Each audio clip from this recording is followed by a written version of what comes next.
It's Sunday, so you know we got to meal prep, and this week it is tilapia coconut curry.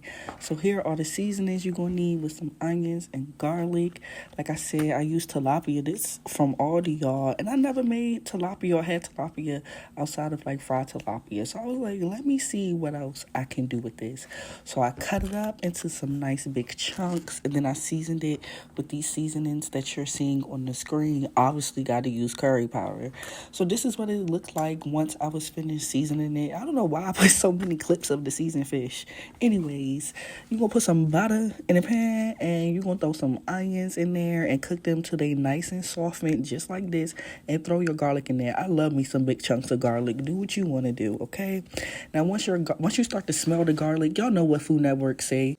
And now I did watch some videos. Everybody I seen always cooked the curry seasonings. They cooked it in the fat. So I said, let me just throw it in there. I just shook the can or in there, well, the bottle, not the can.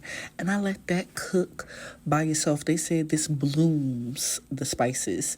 So I had a can of tomato sauce that I also threw in there and let that cook for a little bit. As you can see, it's nice and bubbly. Oh, I remember how this smelled. This was so good. So these are my seasonings, again, that I'm going to use for the curry, because you got to season every part of the curry. So after I added the tomato sauce, I added some chickpeas and cooked that for a little bit. Here's the coconut milk. I added it. You see how creamy and delectable it looks now, y'all? Now this is where I messed up. Kinda, not really. So I filled the tomato sauce can up all the way with some chicken broth, right? Because I wanted to get all the tomato sauce out. And then it made it really, really loose. I was so mad.